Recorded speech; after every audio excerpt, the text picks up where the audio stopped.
δεν νομίζω ότι λείπουν ποτέ αυτοί που έφυγαν. Λείπουν σαν φυσικές παρουσίες, αλλά στη μνήμη μας, γιατί η μνήμη είναι, και μάλλον δεν θα έλεγα καν στη μνήμη, στη ζωή μας, γιατί εμένα ένα πράγμα που με ενοχλεί στους ανθρώπους με τους οποίους έζησα και έφυγα, και αυτό το οποίο φοβόμουν πάντα, ήταν να μην φτάσω αυτοί οι άνθρωποι να γίνουν μνήμη.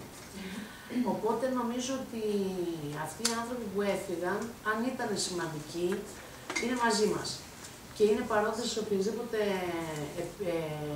αποφάσεις, πράξεις, ενέργειες κάνουμε, εάν τους εκτιμούσαμε, αυτοί οι άνθρωποι παρόντες και υπάρχουν και λειτουργούν και πώς το λένε, βοηθάνε στο να πράξουμε ή να λειτουργήσουμε με τον α ή β τρόπο. Αυτοί που έφυγαν και λείπουν, εμένα δεν με ενδιαφέρουν.